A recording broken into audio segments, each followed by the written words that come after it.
কেমন লাগছে এরকম একটা ম্যাচ জেতা এভাবে কেমন লাগে? না অবভিয়াসলি দেখেন এই ম্যাচটা জেতার পরে মনে হচ্ছিল যে লাস্ট টি-20 আমি যেটা খেলেছিলাম ইন্ডিয়ার সাথে একটা ওয়ার্ল্ড কাপের ম্যাচ ছিল, এক ওভারে হয়তো 20 রান দরকার ছিল। তো আমি মনে হয় 15 বা 16 নিতে পড়ছিলাম, লাস্ট বলে হয়তো 6 হলে ম্যাচটা জিততাম, এনিওয়ে 6 হয় নাই, 5 রানে পরে হেরেছিলাম। তো এটা আমার কাছে সবসময় একটা জিনিস বড় থাকে যে ওয়ার্ল্ড কাপের মতো এরকম সময় ওই ম্যাচটা আসলে যদিও 20 রান লাগতো, 20 রান অনেক রান, বাট তারপরে অনেক ক্লোজ গিয়েছিলাম, যদি শেষ করতে পারতাম ভালো লাগতো। বাট আলহামদুলিল্লাহ অবভিয়াসলি যেটা বললাম যে রেসপেক্ট দেওয়ার মালিক আল্লাহ, আর অবশ্যই আল্লাহর কাছে শুকরিয়া আদায় করতেছি টিমের জন্য কন্ট্রিবিউট করতে পারছি।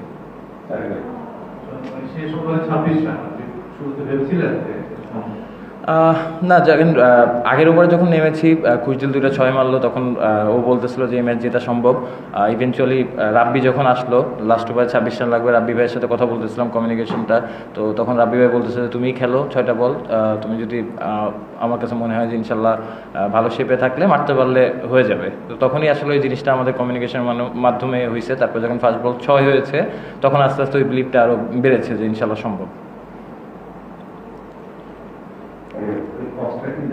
যে ঘটনাটা বলেছেন ক্রিকেটের নামকে জিজ্ঞেস করলো না যে একটা ম্যাচে দিয়েছে, আপনারও কি কনফিউশন ছিল কি আপনার মনে হচ্ছে যে আপনি আউট হয়ে যেতে পারেন? নরমালি যে এরকমই হয় না অবভিয়াসলি দেখেন ওই সময়টা যেটা হয়েছে কোনো ইন্টেনশনালি কোনো কিছু করা হয় নাই, জিনিসটা আমিও রান নেওয়ার জন্য যাচ্ছিলাম, আর আমি চাচ্ছিলাম ওই সময় স্ট্রাইকটা নিতে। তো অবভিয়াসলি যেহেতু আমার সামনে এসেছে এবং আম্পায়ার যেটা বলেছে যে যার ক্যাচ হয়তো সে আউট, মানে সে আউট হবে। যদি বলটা মাটিতে থাকতো হয়তো মানে জিনিসটা অন্যরকম থাকতো, এয়ারে ছিল যেহেতু ক্যাচের অপশন ছিল এতে। বাট আমার কাছে মনে হয় যে আমি আমার ওয়ে চেঞ্জ করি না, আমি যে ওয়েতে ছিলাম ওয়াইড ছিলাম ওই ওয়েতেই আমি সোজা গিয়েছি 1 রানের জন্য।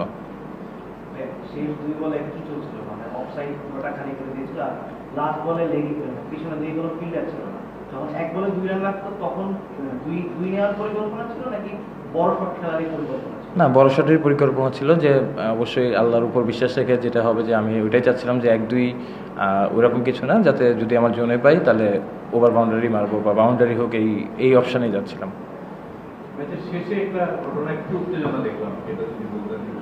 এটা আমি খুব কাছ থেকে দেখি নাই, বাট আমি মানে আমিও এদিকে আসার পর দেখেছি, মানে শেষ পর্যায়ে যখন ব্যাক করছি আমি আসলে যাওয়ার পর হয়তো বুঝতে পারবো যে কী নিয়ে আসলে হয়েছে, বাট কিছু একটা হয়েছে, আমিও এটা দেখেছি, বাট আমি ছিলাম না ওখানে।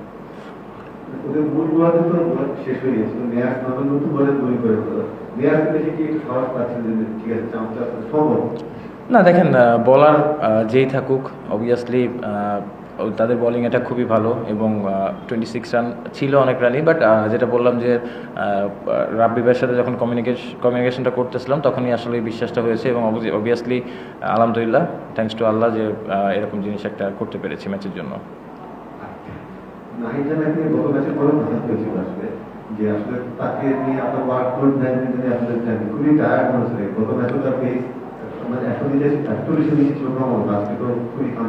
না এটা অবভিয়াসলি আমরা ওইভাবে চিন্তা করছি, কোচ ম্যানেজমেন্টের সাথে কথা বলে, যেহেতু আমাদের পেস বোলিং ব্যাকআপ আছে তো আমরা অবশ্যই চেষ্টা করবো যাতে ঘুরায় ঘুরায় সবাইকে খেলানো যায়।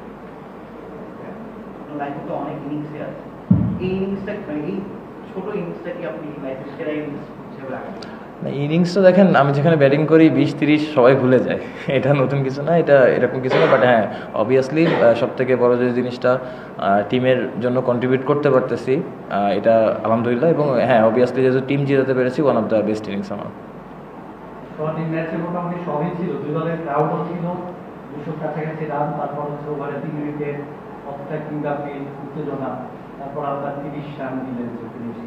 আইপিএল এই ধরনের আমরা ম্যাচ দেখি অনেক সময়, চেন্নাই মুম্বাইয়ের মধ্যকার যে লড়াইটা সেটাকে আমাদের বিপিএল এ রংপুর আর বরিশালের মধ্যে কিনা এরকম একটা কিছু হতে যাচ্ছে কিনা, এটা ক্রিকেটের জন্য কত ভালো একটা টুর্নামেন্টে যখন এই ধরনের ম্যাচ হয় দর্শকরা উপভোগ করে? না অবভিয়াসলি দেখেন রংপুর এবং বরিশাল ওদের যে ক্রাউড আছে অবভিয়াসলি তাদের ক্রিকেটের প্রতি ইমোশন অনেক। আমি জানি যে হয়তো বরিশাল থেকে অনেকে এই খেলা দেখার জন্য এসেছে, at the same time Rangpur থেকে অনেকে ট্রাভেল করে এসেছে এই খেলা দেখার জন্য। তো অবভিয়াসলি প্লেয়ার হিসেবে আমাদের দায়িত্ব রেসপন্সিবিলিটি মাঠে আমরা কীভাবে তাদের এন্টারটেইন করতে পারতেছি এবং তারা কতটুকু মজা পাচ্ছে। অবভিয়াসলি দেখেন বাংলাদেশের ক্রাউড অনেক বেশি ইমোশনাল ক্রিকেটের উপরে, তো এরকম যত ম্যাচ হবে আমার কাছে মনে হয় যে ক্রাউডটা আরও বেশি এনজয় করবে। আর অবভিয়াসলি ক্রিকেট জাস্ট একটা খেলা, এটার মাধ্যমে অনেকে এন্টারটেইন করে, অনেকের হয়তো লাইফের অনেক প্রবলেম থাকে, এই খেলার মাধ্যমে হয়তো ওই জিনিস ফ্রেশনেসটা আসে। তো আমাদের কাজ হচ্ছে ক্রাউডকে এন্টারটেইন করা, এবং যতটুকু ভালো আমরা আসলে অবশ্যই কোনো সময় খারাপ যাবে, কোনো সময় ভালো যাবে, বাট প্রসেস থাকে যে কতটুকু ভালো করতে পারি টিমের জন্য, এটা ইম্পর্টেন্ট। সোহান, একটা হচ্ছে বাইরের প্রশ্ন করি, সেটা হচ্ছে না কোনো কিছু শান্ত হচ্ছে যে টি-20 অধিনায়ক ছেড়ে দিয়েছে, আর সবথেকে প্রশ্নটা করার কারণ হচ্ছে আশরাফুল ভাইয়ের সাথে কথা বলবো, উনি বলছিলেন যে টি-20তে আপনাকে একটু অধিনায়ক হিসেবে চাচ্ছেন। এখন যদি ভোট যদি আপনাকে অধিনায়ক হিসেবে চায়, তাহলে আপনি কি প্রস্তুত কি যাবে, আপনি কি চাচ্ছেন?